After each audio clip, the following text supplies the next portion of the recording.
The Eagles win week 1. We got an NFC Offensive Player of the Week just named. The coordinators talk today, and we turn the page to the Atlanta Falcons in week 2 on Monday Night Football. Join us next for the PHLY Eagles podcast.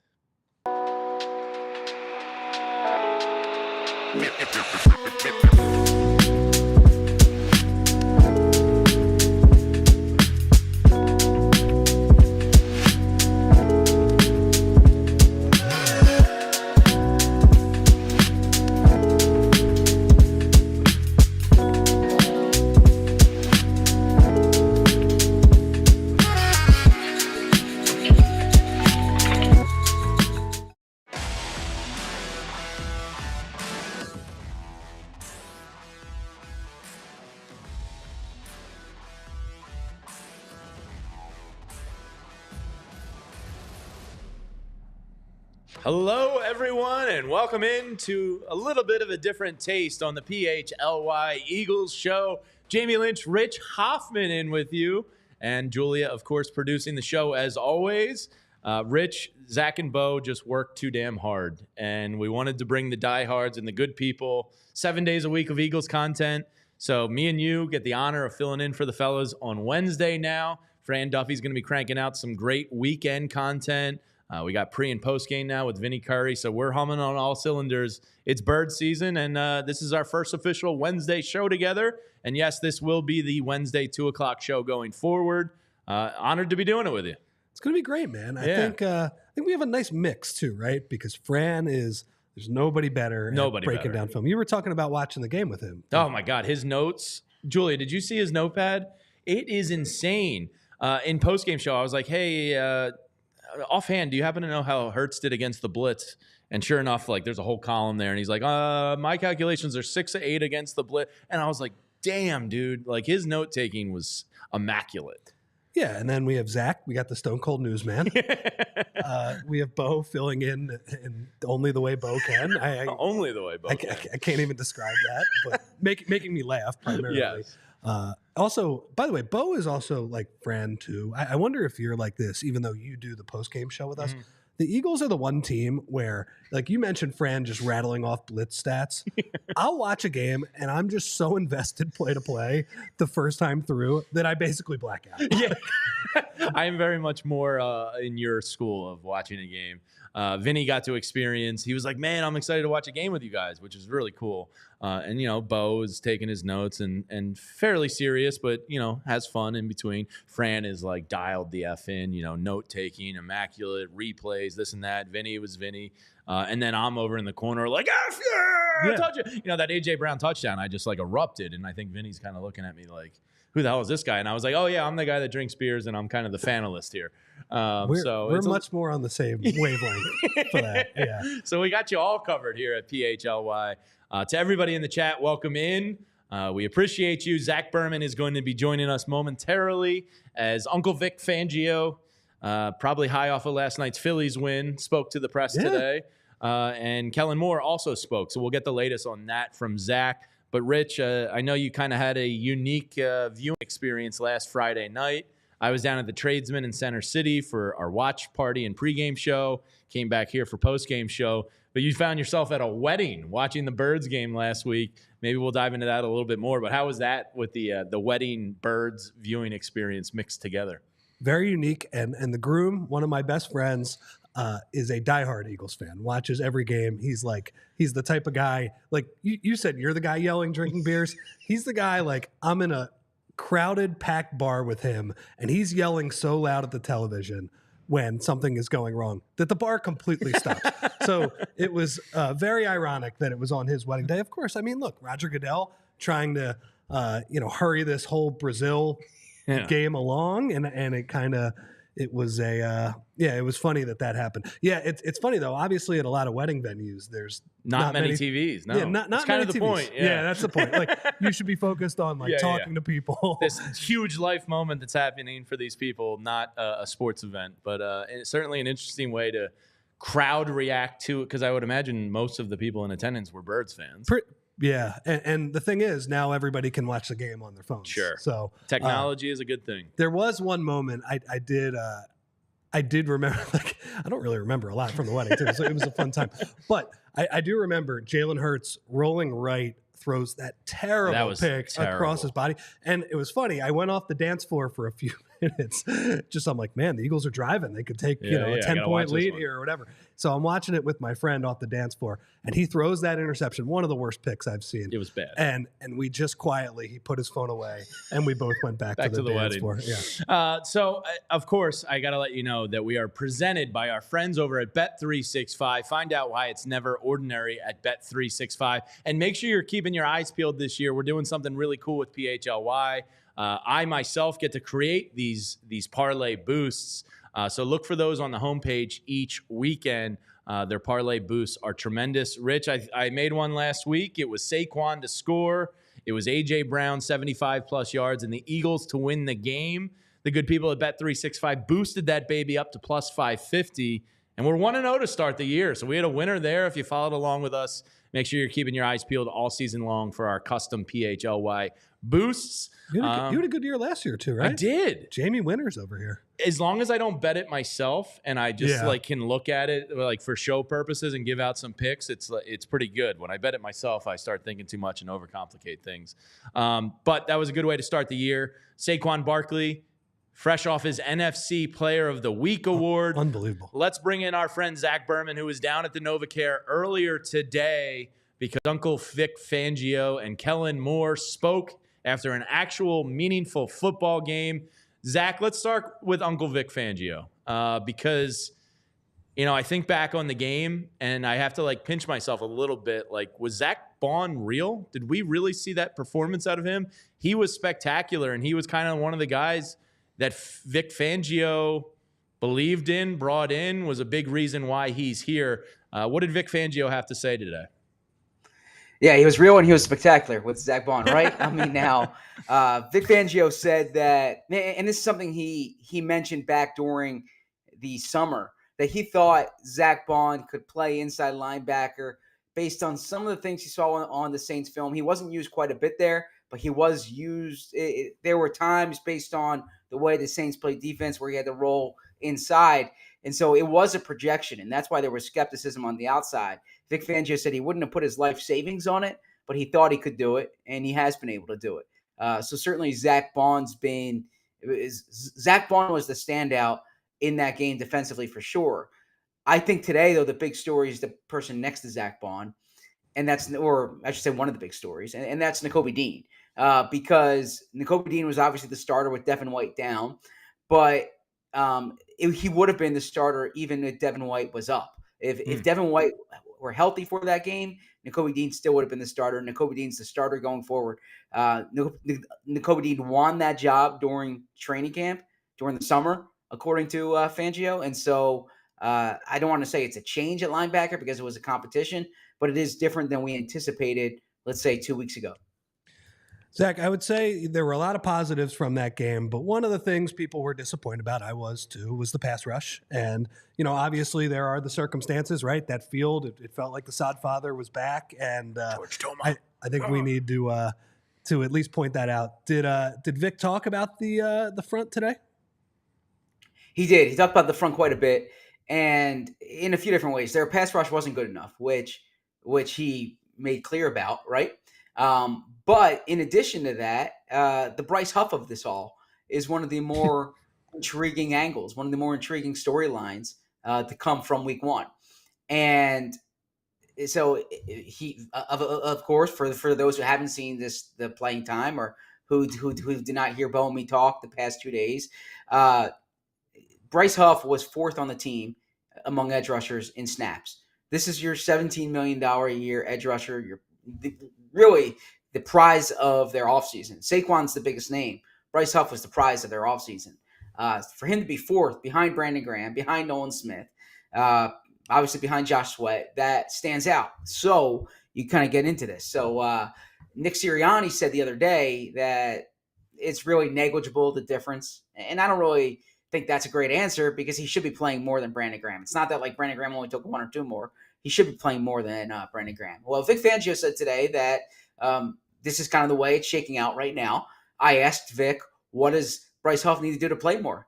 he says he needs to separate himself from the other guys. So that shows you that he hasn't separated himself from the other guys. This wasn't one of those. That's kind of the way the snaps worked out. No, this is where Bryce Huff is on the pecking order right now. And then when you kind of parse the numbers even more, what jumps out to me is that Bryce Huff played on 8 first downs. Brandon Graham played on 15 first downs. Ooh. So they don't trust Bryce Huff yet on early downs. And of course, Bryce Huff's not here to stop the run. He's here to rush the quarterback. We know that. But that stands out as far as him being more than a situational pass rusher for the Eagles. And he's coming along there, but this is something that's been – I mean, Vic Fangio was honest about this going back to the summer, that he's not where the Eagles want him to be yet as a run stopper. Zach, did Uncle Vic talk about the big boys in the middle? Because Jordan Davis, I feel like, didn't really necessarily pop off the screen live when I was watching it, but maybe had a better week than, live eyes thought he did. And, of course, Jalen Carter. Did he talk about the big boys in the middle at all? Yeah, he talked about, how Jalen Carter is going to be commanding double teams and that he's got to keep at it because you never know when one's going to kind of break, right? I mean that's what came up. With Jordan Davis, I don't have specifically in my notes. I'll listen back. But Vic Fangio talked about some of the big running plays and said, their run fits were an issue. Their tackling was certainly an issue. So that's not necessarily guys up front. That's across the board. But with Jalen Carter, he said that Jalen's going to get those doubles, and that's where you never know like which play you're going to be the one to break through on. Zach, I know Vic talked about this a little bit today, but I'm kind of curious on your opinion on just, where he views this. The Eagles gave up, and I took this from an E.J. Smith article, so I want to credit E.J. because I know that's important here, right? Yes, very important. We don't want that to happen. The defense gave up 9 plays of 18 yards or longer, and I think, Vic Fangio, this defense has been, one of the most popular defenses in the NFL, and the big reason is stopping explosives. So I guess – you mentioned the poor tackling, C.J. Gardner-Johnson on the long Jaden Reed touchdown. That was one of those. Where do you think he kind of views those explosive plays and where they messed up there? Yeah, you're absolutely right in bringing this up. And, this is something that I wrote about on allphly.com earlier this week because Vic Fangio, the defense is designed around stopping explosives, or like that's a big part of this. That's why you have some of that shell coverage, right? I think it was really, in talking in the locker room afterwards, it was tackling. Darius Slay said tackling was the issue there. C.J. Gardner-Johnson kind of poo-pooed he said it's the first game. He's not worried about it, but Vic Fangio said some of it was, kind of on the, other things he could call better. Some of it's where the fits, but really it's just tackling, and you're getting guys in the open field and you have to make those tackles. And you're right to bring up those numbers, and based on here, I'm pulling up my notes here. Based on the way that Sirianni defines it, they allowed 10 explosive plays in the game, including 4 plays of greater than 30 yards.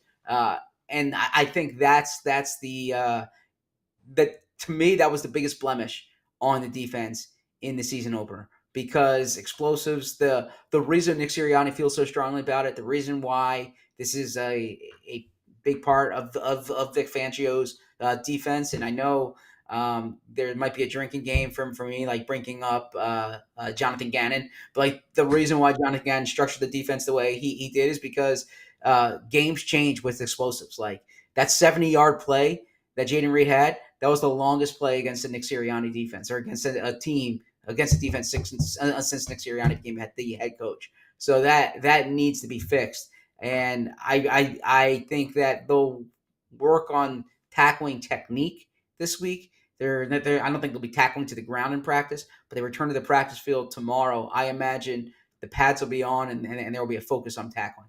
Real quick, yeah. Zach, do you think that's preseason and kind of the way they go about trying to avoid injuries? Do you think there's any relation there?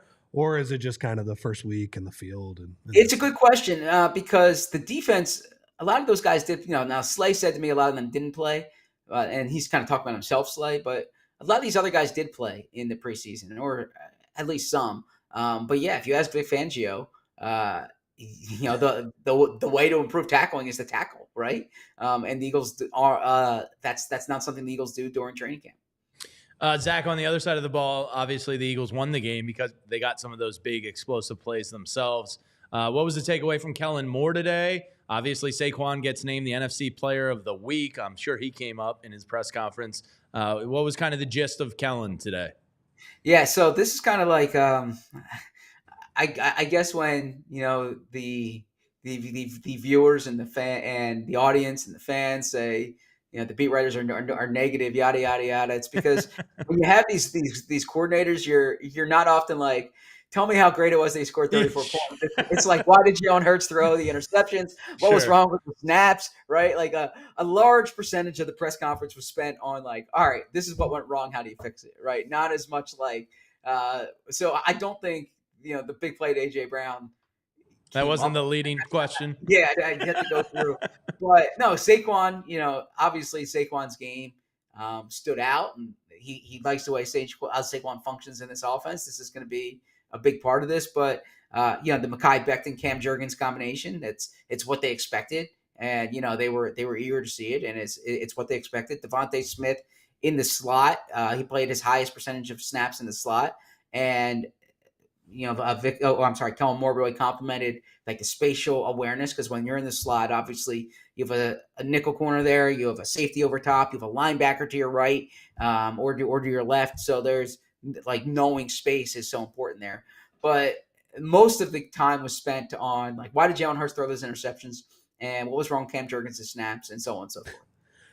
We'll be positive in the next segment, Zach. But I am going to ask you then, why did Jalen Hurts throw those interceptions? And what did Kellen Moore say about that? Yeah, Kellen Moore said that they were outliers, basically. And, third downs when, Kellen said he looks first at the play call, and he said they were aggressive calls in those spots. That's Kellen taking a little bit of it. I thought they were bad passes from Jalen, honestly.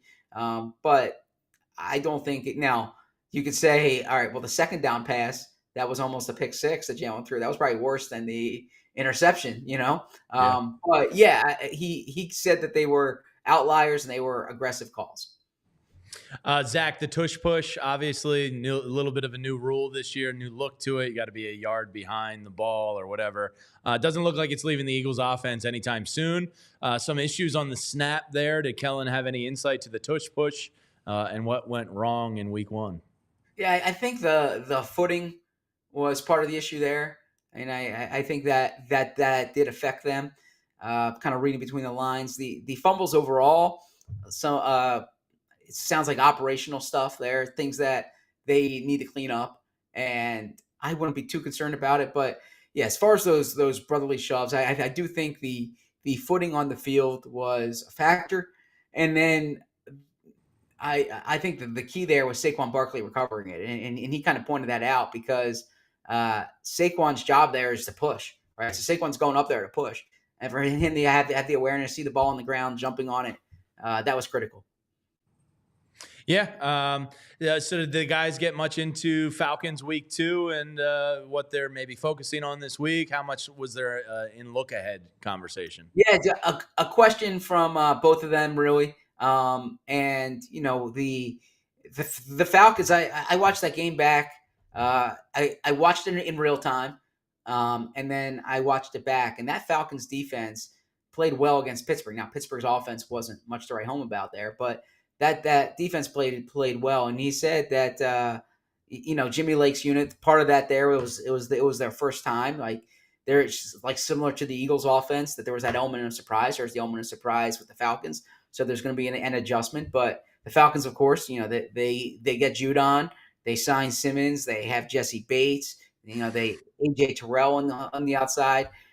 They have some players on that side. I mean, they have some players across the board. It's a good roster. So I think that that it was kind of your perfunctory, your preliminary remarks. Nothing too deep on the Falcons so far. Sure. So what's in the pipeline, Zach, article-wise? What are you working on for the remainder of this week that everybody can read on allphly.com? Yeah, I'm going to get something up today on what was said from the coordinators, because I do think it was newsworthy and worth being up there. I'm going to have Friday notes each week. Love it. This is I think given kind of I'm still going to mix in these features that I like to write, probably one every 2 weeks. But what you can expect to see at least is a staple, is Friday notes, like stuff from around the locker room from the week. Some of it very newsworthy type things, some of it kind of behind the scenes type things, but to give fans a flavor of what's going on. So that will appear every Friday morning, and I already have a few of those notes in the can. I'm back in the locker room tomorrow and Thursday, and so well tomorrow is Thursday. You see, I started covering the NFL. Exact days don't matter, and you were in Brazil. It's okay. Yeah, no, it's not even that. I started covering the NFL 15 years ago. The first coach I covered was Tom Coughlin, and whenever they played a Monday game or a Thursday game, Coughlin was like so confused because it wasn't even a bit. It was like it would be Thursday, and you'd say something, and he'd say, "No, this is Wednesday." He's like, "No, this is Thursday." He's like, "No, it's Wednesday, right?" And so now here I am 15 years later, and like I literally live on the NFL calendar. So I say tomorrow as like I think Friday's Thursday this week and tomorrow's Wednesday this week because coordinators typically talk Tuesday because it's a Monday night game. So I got to tell my son why I won't be at a soccer game Saturday because I'll be watching a random Friday practice. Go get him, Reed. A Saturday practice this week. But anyways, I will have something up on Friday, which is notes from the week. Is Reed playing soccer and flag football, Zach? Yeah, flag football's Friday night, so that's my Thursday. The Eagles, his Friday, my Thursday. Yeah, he plays flag football on Friday night. He plays soccer on Saturday, soccer practice on Tuesday. Love it. That's awesome. Zach, it's September. Football's in the air. If I don't know, wanted to get my hands on, I don't know, some new literature, let's say an Eagles new book or an encyclopedia of sorts about the Eagles, where could I get one? Do you have any idea offhand? I appreciate that. Here you go. Look at that. Wow, Eagles look at curated that. history of the birds. Now, I'm not calling this an encyclopedia out of deference to. No, that's the Ray Didinger, but yes. Yeah. This guy right here, Ray Didinger, he wrote the encyclopedia. He's the best. So but this has some updating. We had to fill it in the gap, Zach. This is a curated history of the birds. This is 25 years of Eagles history, and it's more essays, and a lot of them are reported essays with some new stuff, some stuff that I've had over the years. So you'll hear Jeffrey, you'll have new insight from Jeffrey Lurie, but I'll also take you to Yazoo City, Mississippi, where Fletcher Cox grew up, and I'll take you to North Dakota for the Carson Wentz era. You'll get some. I mean, I'm very fortunate, very grateful that Malcolm Jenkins wrote the foreword. So cool. There's a chapter here on Malcolm Jenkins that I think is a cool chapter. There's a real cool chapter on Brian Westbrook. I enjoyed talking to Brian for this book, and then you can relive the 2017 Super Bowl. Anyways, it comes out 2 weeks from yesterday, so September 24th. So you would say it's a great time to pre-order it, right? Great time to pre-order it now. And we are going to have an event for all the diehards. So if you're a diehard member, or if you're a diehard, you can come to our studios, meet us. I'll be signing books there. But then also I have a book signing next Friday at the Barnes & Noble in Center City with Ray Didinger. Hell yeah. Yeah. That is awesome stuff. Make sure you support Zach and all the hard work. The book looks tremendous. A great cover, by the way. Thank you. Shout out to Triumph Publishing for that. That is awesome. Everywhere books are sold, you can probably get it. Support Zach and get a great gift for the holidays. Zach, you guys back tomorrow, 2 p.m.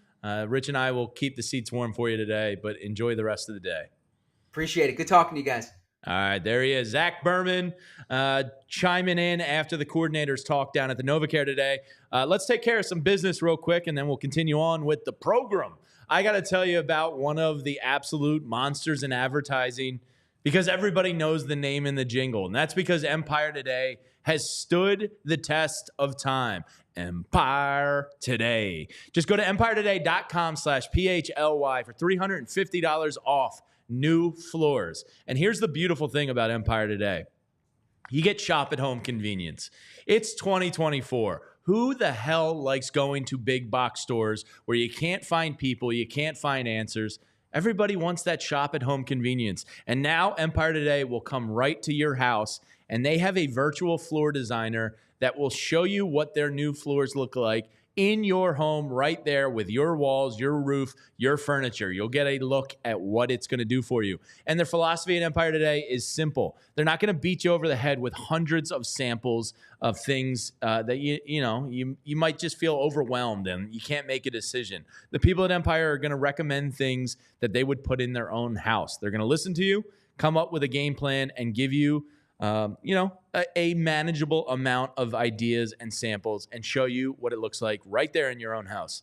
And they service their own warranty. So if an issue does arise, just call Empire directly. You're not going to have to track down a manufacturer and their phone number. So schedule a free in-home estimate today. All listeners can get $350 off new floors when they use the promo code PHLY. Restrictions apply. See empiretoday.com/PHLY for details. And now, if you're like me, or if you've tuned in to Anthony Gargano in the morning, everybody I know right now seems to be falling under the fall allergy spell. People are struggling out here. How can you help yourself? Well, get yourself over to Rite Aid. And maybe you've tried some over-the-counter stuff and it's not working for you. Go talk to your friendly neighborhood Rite Aid pharmacist right now. They will help you maybe shift in some over-the-counter medications. Maybe they'll tell you just to simply check the pollen counts in the morning. Maybe they might recommend something as simple as showering twice a day so that local pollens and allergens are all over you, get washed off. Go talk to them. They're going to help you find the best solution for your allergy suffering. Whether it's eyes, your throat, your nose, it's all a pain in the ass when the fall allergies come barking. So head over to riteaid.com or just stop into your neighborhood pharmacy and talk to your local pharmacist about it. Maybe it's a nasal rinse they'll recommend. When symptoms are flaring up, maybe they'll just tell you to frankly stay inside that day if the pollen count is that high. And if it's still not enough relief, just have a conversation with the pharmacist and they will help you find a different type of medication. And you can always ask them for ways to get relief during allergy season. Rich, do you suffer from the fall allergies like everybody else I know right now? Suffering from them right now. What do you get? The eyes, the throat? All of them? All of it, all the above? Yeah. My eyes, oh my God, sometimes I want to rip my eyeballs out of my face. So there it is. Nothing too crazy from the coordinators today. It is week one. I do like the idea of Vic Fangio. You think he proposes like doing the Oklahoma drill during training camp? And like Howie Roseman's like, are you crazy? What are you trying? He was like, Howie, did you see CJ Gardner-Johnson try to tackle in the open field? These boys need to hit. The tackling was bad, but like kind of as you and Zach and even Vic said, I do. It's every year. It is, but part of me goes like that field was so bad. Now, it wasn't the sole reason why the tackling was so bad, but I can almost go, all right, that was just 1 week, and it looked like the Super Bowl, kind of do-over there. What a joke. Like, Roger Goodell. Such a bad. He has this product that we are all addicted to. Everybody in the chat, we're all absolutely addicted to. And he can do whatever he wants with it, and we're still going to watch. And I'm still going to gladly wait for every Sunday and just be super excited to put down some bets, watch a million games, throw on Red Zone, play fantasy, do all of those things. Man, that was such a crappy product. It really the field was so bad. It's just like you can't have this multi-billion-dollar industry where you have a insuffice playing surface. And look, soccer stadiums are different. They're built for speed and like built for little guys. Yeah, little guys that aren't 350 pounds. Lionel Messi, not Mekhi Becton. Yeah, exactly. Like that field was just not up to par there. So let me ask you, because I know you were on the post-game show with Bo, Fran, and Vinny. Our new coworker, Vinny Curry. Yeah. Super Bowl champion, Vinny Curry. So where do you stand right now after that game? Because I'll tell you where I'm at, and then I'll let you go. Sure. I got to say, outside of the pass rush, I'm feeling pretty hopeful, Jamie. And I think, Bo and Zach touched on this, I believe it was 2 days ago, where they talked about, the big takeaways from the game. And I throughout the collapse all of last year, there were so many things that were wrong with this team. I thought they were one of the worst coach teams in the league. I think they might have been the worst coach team in the league. And I understand that the CEO coach and that whole setup is not ideal. That can certainly go wrong. But it looked like they were much more organized on both sides of the ball. Like Zach was talking about, Kellen Moore's not really going to give you a lot about Saquon Barkley. Kellen Moore drew up some pretty good shit, man. Yeah, I think that's one of the, definite feel good things is like you do feel as though the coaching staff top to bottom is legit. I don't know if you saw the route tree, the next gen graphic route tree of DeVonta Smith, and it was like the first 4 weeks of last year, and the dude was just on the right side of the field constantly. He wasn't used in motion, and you saw game 1, week 1 of Kellen Moore and DeVonta Smith. He hit him on the right side, the left side, going deep, going short, underneath stuff. You just saw DeVonta Smith might have the best footwork of any wide receiver in the league. He's a joy to watch run routes. And Chris Long, you want to talk about things you're feeling good about? Chris Long had a clip on his podcast after the game, and he got me real jacked up about DeVonta Smith, and he was basically saying DeVonta Smith is nails. That dude is a warrior and a champion, and he's 108 pounds. And with the game on the line, they fed that man the rock. And he was taking hits. He was falling forward. He was doing everything. Chris Long really fired me up about DeVonta Smith. So when he won the Heisman that year, I didn't watch a ton of SEC football because it was the COVID year. It was just, it was messy. They were starting late in the year. I did watch, I think they played Notre Dame in the college football semifinal. Yeah. And I was alerted that this guy had won the Heisman. I was like, this is the best football player I've ever seen. He's wide open. So it was jarring to me a few months later that the Eagles were able to draft him with, I think it was the 10th or the 11th pick. The 10th, I believe, because the Giants were going to take him at either 11 or 12. They were right, and then the Eagles jumped up, right? Didn't they jump the Giants to get him?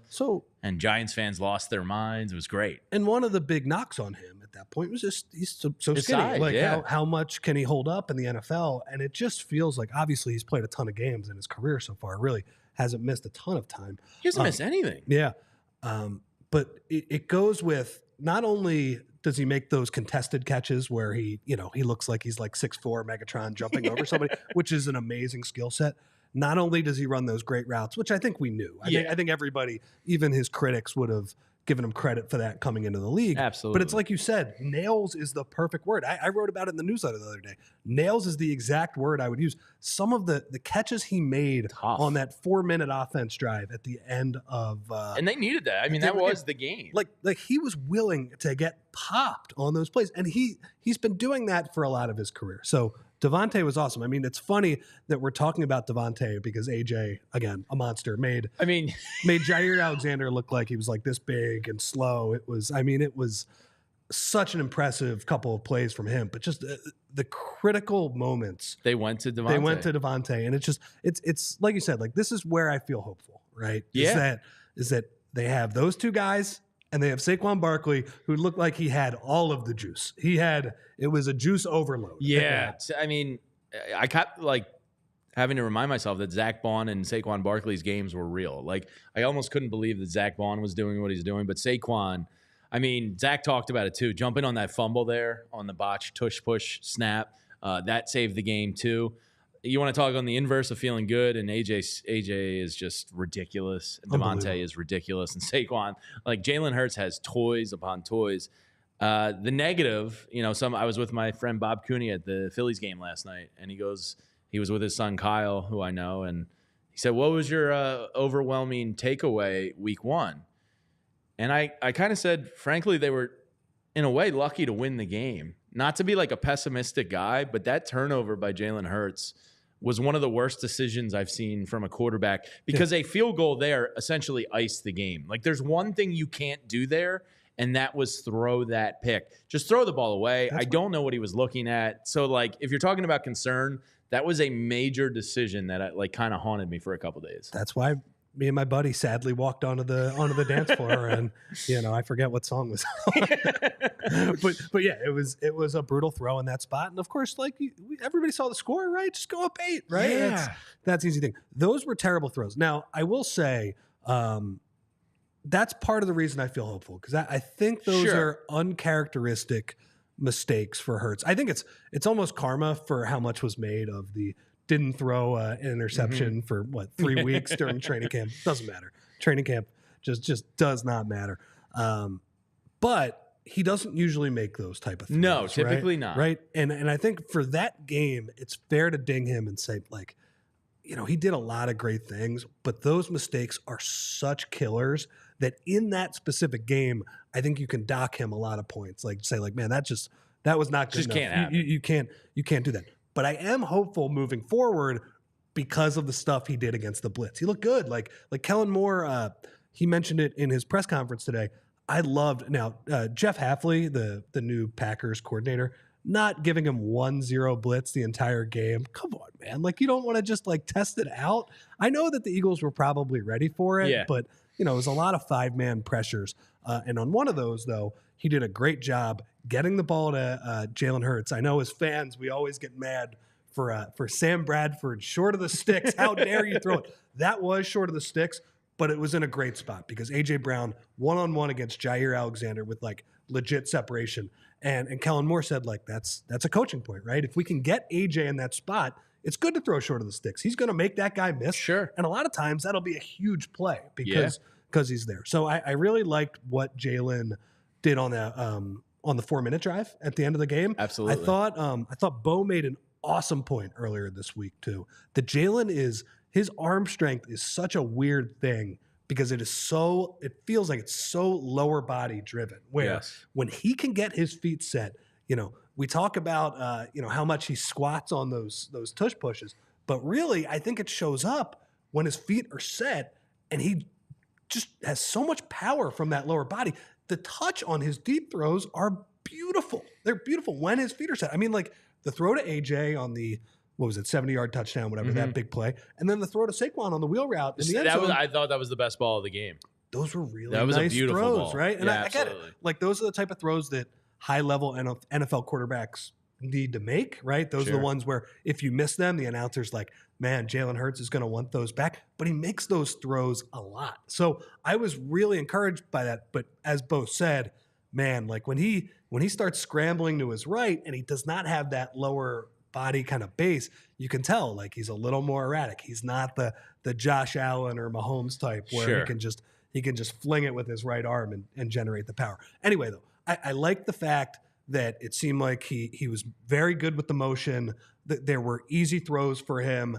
And as you said, the numbers against the blitz might be the most encouraging thing going forward because they struggled last year against the blitz. I don't think it's fair to say it was all Brian Johnson, but clearly the offense was lame last year. It was unoriginal, non-creative, I think it was and struggled with the aspects. And one of those was against the blitz. So that was really encouraging to see. One other thing about the offense I was really encouraged with.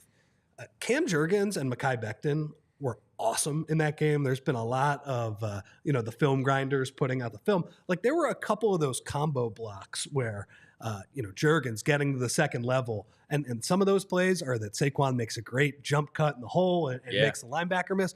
But some of those he had legitimately huge holes to run through. And if Saquon Barkley has huge holes to run through against the light box, he's going to do a ton of damage. Like there was on the one touchdown, they had a combo block where Becton he's kind of holding Kenny Clark up. They're kind of battling. Cam Jurgens, stunning amount of power, shoves him to the side and pancakes him. I don't know. If you're too weak, like we know that the other three guys are on the line are awesome players, Pro Bowl, all pro caliber players. If your two supposed weak links look that good right away, I get it. They probably got the same benefit as the Packers did with the field. But for them to look that good and Jurgens' issue to be the snaps, which I think he will correct. It's correctable, yeah. I feel pretty good about this. Yeah, you had to think that internally they felt great about Becton not playing him in the preseason at all. Bo and I were doing the games, and it was like, oh, no Becton, huh? Interesting. You would think the new guy at a new position would at least get a chance to knock some rust off. So for him to go out there and look as incredible as he did is really, really encouraging. And especially, it's great stock for Stoutland University. There, because if they can turn in this guy into one of because he's a mammoth human being, like that guy can move boulders. The strength on him is remarkable. Him and Lane Johnson together. I mean, Saquon Barkley might be in heaven. Like he's coming from a Giants offensive line that has been doo-doo butter for years, and now he's coming to an offensive line that has Lane Johnson, Jordan Mailata, one of the best guards in the game, and an up-and-coming center and guard. Like Saquon Barkley's got to be licking his chops. Those guys, decidedly not doo-doo butter. No, the opposite of doo-doo butter. Yes. And as we move forward, to look ahead to the Falcons, I think the game was won by the defense in the first quarter, frankly. I say they're lucky in a way to win that game because how many times do you fumble it or turn over the ball, 3 times essentially inside your own 35-yard line and stand to win the game? So I think the defense in the first quarter really stepped up there. I think they got gassed a little bit in the third quarter when the Packers started going on their offensive run. But I think the game was won essentially by the defense in the first quarter. I thought they showed up in a huge and awesome way. They felt like the two sides of the ball felt like the inverse of each other. Where the offense made a ton of critical mistakes, but the structure looked great. Like if you eliminate those critical mistakes, like you're going to be good moving forward. Whereas the defense, as Zach was talking about, they gave up all those explosives, but in the critical situations in the red zone at the beginning of the game, they stepped up huge. Yeah, they were awesome. And I got to say, Quinyon Mitchell, I know Fran was like even more wowed when he went back and watched the tape on this kid. I had in my gut before I even, I didn't get down to training camp. I watched the preseason, but Quinyon, played like 12 snaps. I just had this feeling, Rich, in my gut that like Quinyon was going to give DeVonta a real test here for like the best Eagles draft pick of the last 20 years. He kind of backed it up, and I got to be honest, I love the attitude and the. What about Danny Watkins? No? His heart was never in it. He was thinking about putting out fires. But Quinyon Mitchell, like, what a great start to a career. I'm really super encouraged and excited about this kid. Speaking of Danny Watkins, I will never forget his first year. They were doing the Sunday Night Football intros, and obviously some of the guys say instead of their college, they'll say their high school, their elementary school, their town, which I think is cool. What do you say, Vancouver, BC Fire Department? Yeah, he was like ladder 10, and like my cousin who had basically had it with Danny Watkins. We get it. You're a fireman. You're getting paid to be a football player now. Yeah, that was not one of their better picks. But Quinyon Mitchell, hopefully. He looked great. That was He awesome. really did look great. And let's say you're down in Atlanta next Monday night, and you're just sitting there, and you get the sudden itch of like, man, I should go to this game tonight. Well, it happened to me when I was out in Wrigley this year. I was originally only supposed to go to one game, but I was sitting at a Wrigley bar, and I realized the stadium was 2 blocks away, and I said, why am I not going to see the Phillies play at Wrigley Field right now? Let me hop on the Game Time app and let me just see. And if ticket prices drop low enough, it would be stupid of me not to go. And that's what we did. We waited for first pitch. Halfway, in middle of the inning, first inning, the price dropped some, and we pounced on tickets. And boom, what an easy process it was. Emailed right to you, 2 taps, it's in the old Apple Wallet, and we're walking in Wrigley Field for the bottom of the first inning. It's that quick. Game Time is awesome. And being that it's Wrigley Field, those old baseball stadiums, sometimes there's obstructed views. You can get seat images of your view right there in the app, which was awesome. We were able to avoid a support beam on the left field line using the seat view. The other great thing that Game Time does, which I absolutely love, is the all-in pricing. Nothing worse than using one of these apps, seeing a great price, and then you go to check out, and all of a sudden it's like $35 more than your original price. Well, Game Time won't do that to you. They'll just give you the all-in price right off the bat, so you know what you're spending as soon as it happens. I can't recommend Game Time enough. I've used it for concerts. I've used it for a comedy event, and of course, sports event. They've got you covered no matter what your favorite event is. So take the guesswork out of buying tickets with Game Time. Download the Game Time app. Just create an account. Use that code PHLY for $20 off your first purchase. And terms apply. Again, just create an account, redeem code PHLY for $20 off. Download Game Time today. What time is it? Game time. And now let me tell you about another company that everybody knows and loves. If you've ever found yourself in the job hunt, or maybe you're searching for the right employer, then you know about Indeed already. And Indeed is just awesome. And if you're driven for the search for better, then you got to be using Indeed. When it comes to hiring, it's always hard to find the right help. The best way to search for a candidate is to not search at all. Don't search, match. Match with Indeed. If you need to hire, you need Indeed. Indeed is your matching and hiring platform. With over 350 million global monthly visitors, according to Indeed data, and a matching engine that helps you find quality candidates and fast. So ditch the busy work. Use Indeed for scheduling, screening, and messaging so you can connect with your candidates faster. And Indeed just doesn't help you hire faster. 93% of employers agree Indeed delivers the highest quality matches compared to other job sites. So All listeners of this show can get a $75 sponsored job credit to get your jobs more visibility at Indeed.com/AllCity. Just go to Indeed.com/AllCity right now to support our show, and by saying that you heard about us here on the podcast. Indeed.com/AllCity. Terms and conditions apply. You need to hire? You need Indeed. And yes, of course, we are not Zach Berman and Bo Wolf, but this is the PHLY Eagles podcast presented by our friends over at Bet365. We are going to take a look at the line ahead of next week. But Rich, early gut on the Atlanta Falcons and the upcoming game. It's Kirk Cousins in primetime on Monday Night Football. What could go wrong? Third straight year in a row. Yeah. For the Eagles. That's Kirk very Cousins weird. coming to Philadelphia and playing a primetime game. I believe one of those was a Thursday night game, but still extremely weird that the home opener is the same quarterback coming That in is very strange. At night. So hopefully it goes like the last two, because I believe the Eagles won those games. I would say, look, it's going to be a major culture shock for Atlanta coming off the Pittsburgh game where they just lost to a team that was willing to kick 53-yard field goals and just beat them, and they did. Yeah. And I think a lot of that, and look, I think for longtime listeners of this show, the whole world is waiting for the next 5 days for one of the greatest rivalries of all time, and that's Bo Wolf versus the Melvin himself, Kirk Cousins. And Kirk Cousins, Jamie, was bad in that game against Pittsburgh. Now, we can say, hey, look, it'll be a culture shock for them in that Pittsburgh's defense looks all sorts of legit. The fact that TJ Watt might be better than his brother is... He might have been the best player across the NFL week one. He was dominant. He's just in the backfield on every single play.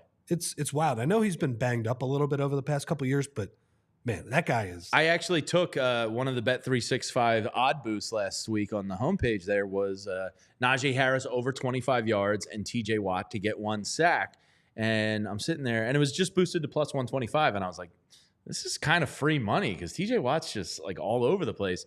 Sure enough, he gets the 1 sack taken away from him for an offsides that wasn't, in fact, offsides. He timed it perfectly. At the end of the half, yeah. And then I'm sitting there and I go, oh, this one's a loser. Last play of the game, 5 seconds to go, TJ Watt comes up with the sack that ends the game. The bet hits and we all rejoice. But TJ Watt was a monster last week. But Kirk Cousins, you talk about him, primetime games, kind of his Achilles heel. His record now for his career in primetime games is 12-20. He's 8-8 at home in primetime games. I don't like his odds coming into Philadelphia. I'm feeling pretty good about the Birds in week 2 here at home. Lincoln Financial Field is going to be nuts. So he, again, Pittsburgh's defense is really good, but he did not look good physically. He was not driving the ball. You think Father Time came up with him caught up with him a little bit? I think that's a little bit, but he's also coming off an Achilles injury. Sure. So basically, this was a crazy stat. I took it from Benny Souls at ESPN. He said, per NFL Next Gen Stats, Cousins moved an average of 3.1 yards per drop back in this game, which is the least drop back movement he's had in his career in any game by a full yard. And it's he basically was like a Brad Johnson level statue. For whatever reason, I always think of Brad Johnson. I know he's your statue quarterback you always think of. in part because he handed the Eagles a pretty bad loss, but for some reason, because again, Jamie, that's the biggest difference to me about football from the last 20 years. There are no statue quarterbacks anymore. Even the pocket passers can manipulate around the pocket and at least make a free rusher miss more consistently around the league. Sure. Whereas, and a lot of guys actually, the better players, even though they're great pocket passers, can do a lot more than that. I think Mahomes is probably the greatest example. I mean, he's such a weapon with his legs too. Kirk Cousins, that was like Brad Johnson out there. And he was just taking his 3-step drop and he was getting rid of the ball and he was not really driving it. So, I wonder a little bit, I think anybody who listened to the live draft show, when they drafted Michael Penix, I made quite a sound. I was absolutely stunned. Can you recreate happened. that sound for us? No, it needs to be organic. It was an organic, guttural sound. Yeah, I need to be wearing my blazer that we were wearing the first couple nights of it too. But I kind of wondered, this is my conspiracy theorist on this. I was thinking maybe they signed Cousins in free agency And maybe like a week later, just saw like, oh man, this was a mistake. This was a mistake, even though they handed him the most money in free agency by a mile. I mean, Kirk Cousins is the NFL's ultimate bag getter, right? Like that guy has secured more money for. Is he ahead of Bradford now? I think he's got to be. I mean, in terms of like Kirk Cousins is the definition of mid. You know, like he is just like fine. He can win you some games. He can put up some numbers. He can look the part at times. And then other times you look at him and you're just like, dude, this guy sucks. So like it just balances out to him being like the definition of a mid quarterback. So right now on Bet365, Rich, the Eagles are a 6.5 point favorite at home. Over under comes in at 47. That's a big line for a team in Atlanta that was getting some pub, you know. Of course, Drake London and Kyle Pitts and Bijan Robinson. And people thought like, all right, Kirk Cousins is going to like push them into the next tier of offensive capabilities. ZB loves Pitts. I mean, he's a local kid. How do you not love the Archbishop Wood product? Well, he's not good. Well, people, again, Pitts was a guy this year, like fantasy-wise, people were projecting him to be like tight end 5 or 6. Like he was going to finally take that next step. How does that line make you feel? Is it telling you anything about this game? To me, it kind of says the Eagles are going to roll. And score a lot of points, too, is what it would say. You know, the Falcons' defense is weird, right? Their pass rush. A lot of safeties. Yeah. Well, they have some nice players in the secondary. They are a little bit older with Justin Simmons, but they have, who do they have? Jesse Bates, Justin Simmons, and then AJ Terrell's a nice corner, too, as well. But their pass rush was weak, man. And, you know, it's funny. They take Michael Penix in the first round. Like, you needed help elsewhere. You know, you could have taken Latu or Dallas Turner, right? Yeah. Like, you probably could have traded back and gotten one of those guys as well. Instead, you took Michael Penix, who, I mean, it was just a bizarre pick. So they acquired Matthew Judon from the Patriots. That was like a training camp move. It felt like some of their moves, Judon and Simmons, it felt like a little dream teamish to me. Like, you know, these veterans, it's hard to fit them into a defense. I know Raheem Morris, defensive guy, did a nice job with the Rams over the past couple years. Did, I think, a nice job in that they were competent and they didn't have a ton of talent. So, like, look, I think if the Eagles, even though those guys, they have some names in the secondary, like the Eagles' offensive line against the Falcons' defensive line, that should be a huge mismatch on paper. And that, you know, if they do kind of stack the box to try and take that away, then you got AJ and DeVonta on the outside. So I think the Eagles, not only with the advantage there, but also with the rest advantage too. I know that long 10-hour flight, but it's 10 days off. I mean, that goes a long way in the NFL. So it's going to be an interesting one right now on Wednesday, kind of the way too early read on the line. You know, the 6.5, the number that's always a hook below a football number, always puts off my kind of trap, you know, spidey sense of like, you know, the public sees it. Oh, the Eagles only have to win by a touchdown, 6.5. So like, I'm always a little bit like on edge about the football number hook. But I think the Eagles cover that. Well, I feel like Kirk Cousins in my gambling career, when he has that 6.5 number, like he's down 13, he's throwing that touchdown with 5 seconds left, right? He is Kirk Cousins. If he's down 6, I would rather play against him than pretty much any of the top 20, 25 quarterbacks in the league. When he's down 13, it doesn't matter. Oh, man, he's going to light you up. Yeah. So one thing I want to do on Wednesdays, because it ultimately means nothing, but I do like looking in at the power rankings, Rich. And we got post-week 1 power rankings. The 3 I check, and I just do this for my own self-enjoyment. We'll talk about them. ESPN, CBS, and NFL.com. I check those out. And does it mean anything? No. It's the same as checking out a PFF grade. It doesn't mean anything. It's just... it's more fun than that, though. Yeah, it is more fun than that. So let's go through the power rankings real quick. After week 1, ESPN has the Eagles coming in at number 5. CBS has the Eagles coming in at number 8. And NFL.com has the Eagles coming in as the number 4 team in the NFL after 1 week. Feel about right to you? Yeah, I mean, especially because, like, they're playing these 3 NFC South games, you know, coming up. And I will say, like, Tampa looked good, but again, it was against Washington at home. Baker was one of the best quarterbacks week 1. Bizarro world. Derek Carr had a good game, although he might have been playing against, like, an actual AAA football team. Very happy to announce this is the first year in 3 years that I have survived my Survivor League past week 1. I took the Saints. Well, I had lost it 3 years in a row in week 1. and a lot of people took the Bengals, I think, right? Yes, That probably- 44% of Yahoo leagues took the Bengals last week. So I dodged that bullet, luckily. I think with a much more manageable schedule than last year. Like I know we said this in the offseason a little bit. I think in terms of trying to hammer the Eagles because they did screw up a lot of things, their schedule was BS last year, man. Like they played It was a lot. all of those Monday night games. They had 2 Monday night games flexed on the road. Like that doesn't happen to anybody. Yeah, I'm very I used to work in it with Sunday Night Football. I'm very over flex scheduling. Like, let me just. I think you had that did you have that in the email this week about even baseball, right? With the Phillies getting flexed to a Sunday night game with the Mets. Flexing to a different day is unconscionable. Like you can't do that. Yeah, you deserve the gulag for that. Yeah. Come on. All right, looking ahead to this weekend, Rich, I want to look also around the NFC East and keep tabs on the new highest paid man in football, the Dallas Cowboys, and of course the Giants. The Cowboys are going to be hosting the Saints 1:00 at home on Sunday in Jerry World. Gotta think the Cowboys are going to 2-0 there. Yeah. What did you did you watch the Dallas game at all?